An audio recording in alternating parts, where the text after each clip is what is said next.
Tiagué, vous êtes représentant du mouvement du collectif OTS et en ce moment, il existe une sorte de polémique autour de la suspension de grève que le collectif a exprimée sur les réseaux sociaux. Alors, a priori, on voudrait savoir qu'est-ce qui motive le collectif OTS à prononcer la suspension de grève que vous avez énoncée.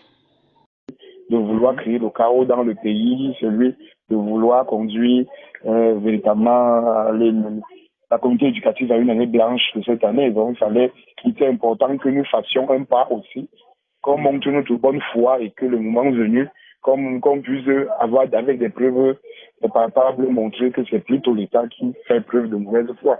Mais bon, malheureusement, les collègues, et certains collègues vraiment qui ne... Mais beaucoup, je crois beaucoup, la majorité a compris la démarche avec les expressions que nous avons essayé de faire dans les forats hier. Mais il y en a toujours qui s'entêtent. Bon, on ose croire peut-être qu'avec le temps... On retient que vous donnez une marge de 2 semaines. Oui, justement, une marge de 2 semaines. Le mot d'ordre ou pas. Voilà, puisque effectivement vous avez les 2 semaines et les 2 semaines de congé, donc automatiquement. Non, bon, ça, une chose est sûre. En fait, comme je vous l'ai dit, la tendance est à ce que, l'idée c'est de montrer, prendre à témoin la communauté éducative sur le fait que, oui, nationale et internationale, sur le fait que c'est pas nous qui sommes de mauvaise foi, mais c'est les camps d'en face. Donc, très certainement, la grève reprendra dès le début du 3e trimestre. Bon, mais donc, il ne sera pas exagéré de dire que il y a dissonance au sein des OTS.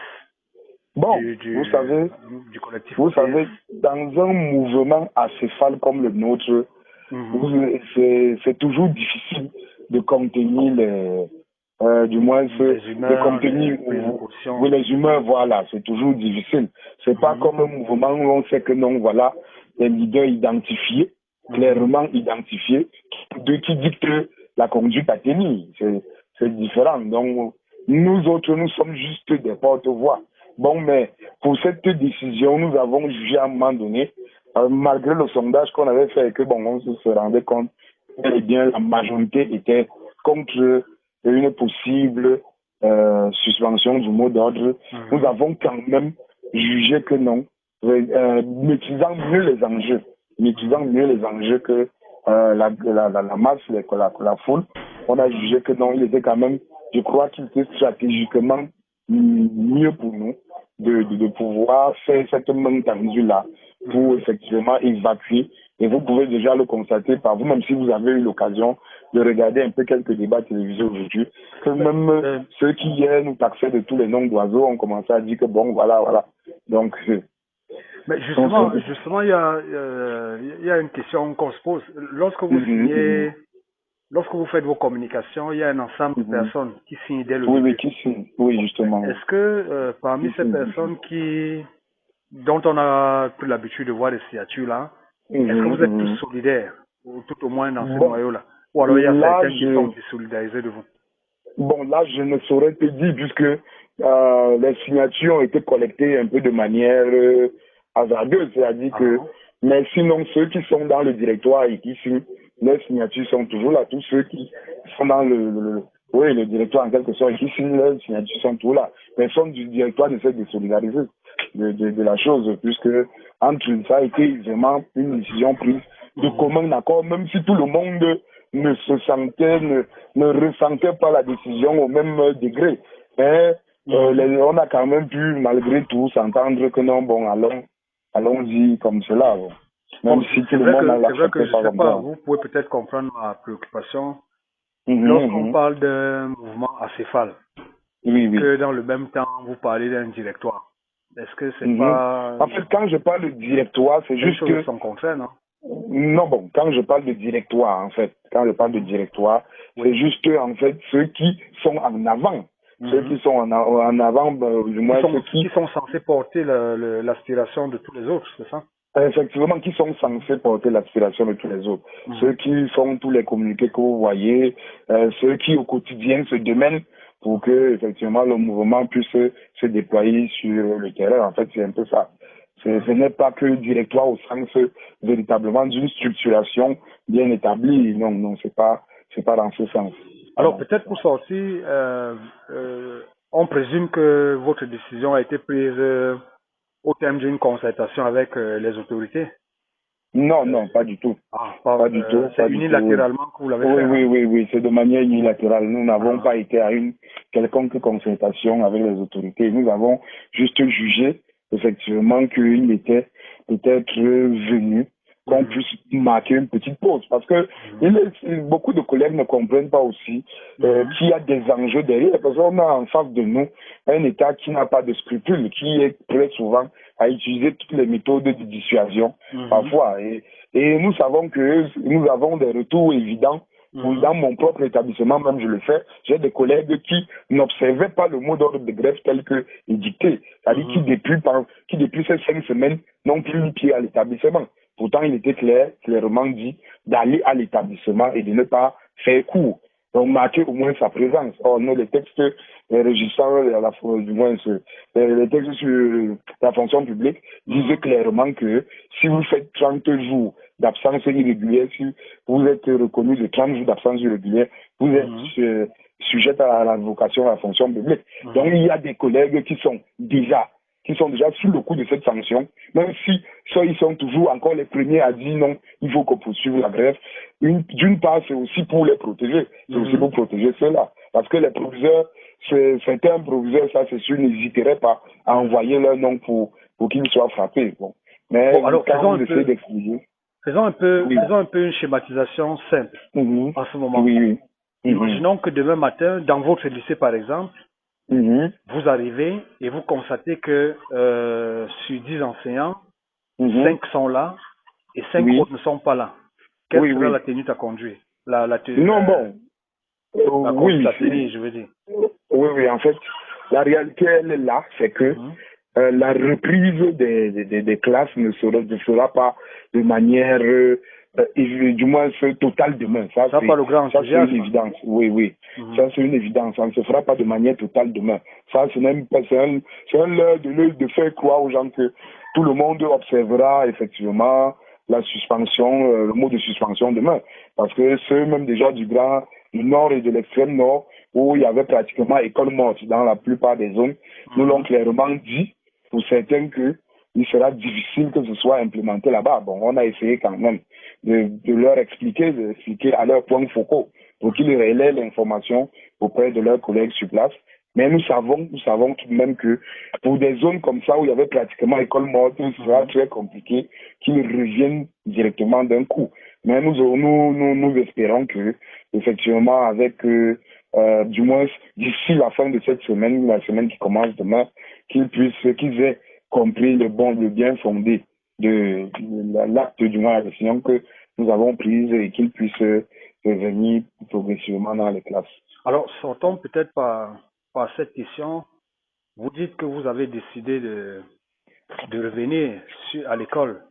Parce que le gouvernement a fait preuve d'un certain nombre a fait preuve d'un peu de souplesse dans les mesures prises. C'est que la reprise est temporaire. La première suspension est temporaire. Suspension est temporaire. Le premier axe de notre question, c'est de savoir qu'est-ce qui vous a motivé, quelles sont les mesures qui vous ont motivé à reprendre l'école et quelles sont les mesures qui, si elles ne sont pas appliquées, pourraient faire en sorte que vous reveniez sur cette suspension de grève. Voilà, quand on revient sur cette suspension de grève, en fait, il y a déjà le premier élément, c'est nous avons parlé, il y avait 4 piliers qui étaient essentiels pour nous. Il y avait l'automatisation de nos actes de carrière, il y avait la mise en place d'une plateforme des affectations, du moins qui éviterait dorénavant qu'on soit obligé encore d'aller monnayer pour des affectations. Il y avait du moins la révision et l'application de notre statut, spécial, le statut spécial de l'enseignant. Et par ailleurs, effectivement, l'amélioration de la cagnotte liée à notre dette, relative à notre dette et sur un échéancier un peu plus court. Bon, néanmoins, Ça, c'est. Mais nous avons, dans la lettre adressée au chef de l'État de la semaine passée, parce qu'on a adressé une deuxième lettre au chef de l'État, dans cette lettre, nous avions proposé des échéanciers, effectivement, pour concernant ces différentes rubriques-là. On a proposé des échéanciers qui allaient jusqu'au mois d'août, Mais néanmoins, nous savons, mais je tiens à souligner une chose, c'est que c'est pas l'implémentation des premières mesures de la fin de ce mois qui nous pousse à suspendre la grève. Je dis bien, c'est parce que nous voulons démontrer que c'est pas nous qui sommes de mauvaise foi à la communauté éducative nationale et internationale, et c'est pas nous qui sommes de mauvaise foi. Nous voulons bien donner une chance à ce qu'il n'y ait pas une année blanche au Cameroun, voilà, au dialogue, justement, et que ce qu'il n'y ait pas une année blanche au Cameroun, tout en, effectivement, et pour cela, il est impératif quand même de faire un geste allant dans le sens, effectivement, de la lever un peu du bouclier. Donc, c'est pour ça que cet acte a été prise. Donc, ce n'est pas forcément à cause des mesures qui ont été l'implémentation des premières mesures, puisque ces mesures n'ont même pas été implémentées en entier. On va faire le recensement des collègues qui n'ont pas été complétés, qui étaient censés être complétés, qui n'ont pas été complétés. Alors justement, là, ça devient un peu, ça devient compliqué. Vous revenez à la préoccupation qui est populaire, justement. Vous arrêtez le mouvement de revendication, pas parce qu'il y a eu des mesures probantes, mais parce que vous voulez prendre l'opinion à témoin de ce que vous êtes prêt à faire un pas. Mais seulement certains de vos collègues pensent que c'est une manœuvre de diversion que vous êtes en train de mener et que d'aucuns vont même plus loin en disant que vous avez été approché pour prendre ces mesures. Puisqu'ils ne voient aucun changement, ils ne voient aucune mesure qui a été effectivement prise en compte de toutes les revendications que vous avez faites. Qu'est-ce que vous leur répondez? Oui, mais comme effectivement, je ne fais que le leur dire depuis hier, quand ils craignent, ils ne croient pas effectivement à notre bonne foi, je leur repose la question suivante.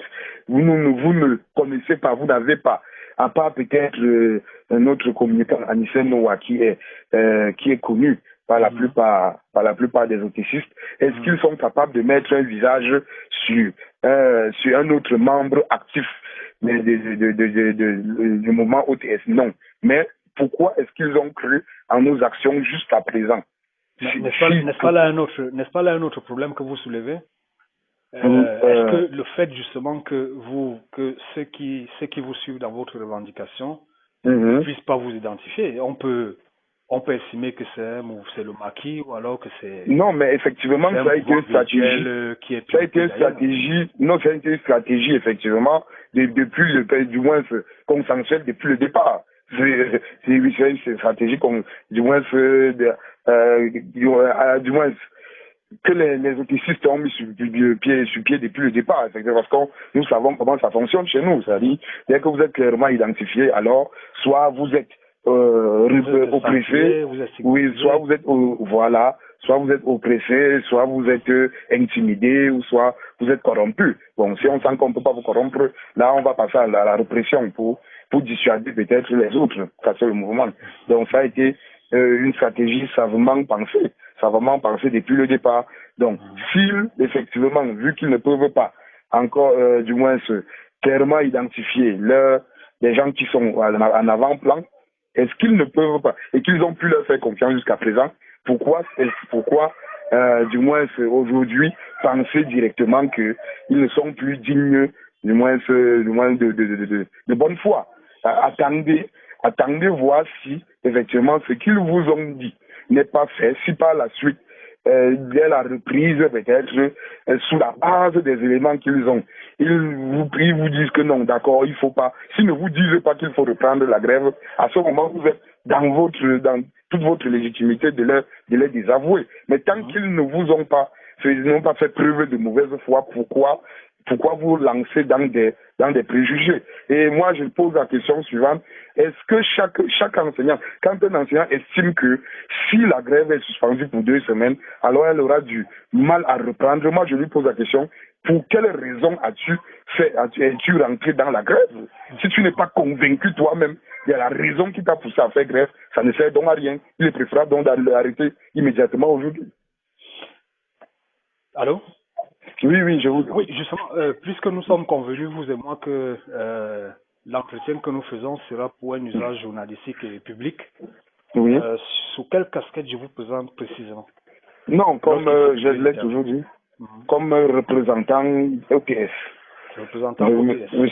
Monsieur Bill Tchadie, représentant OTS.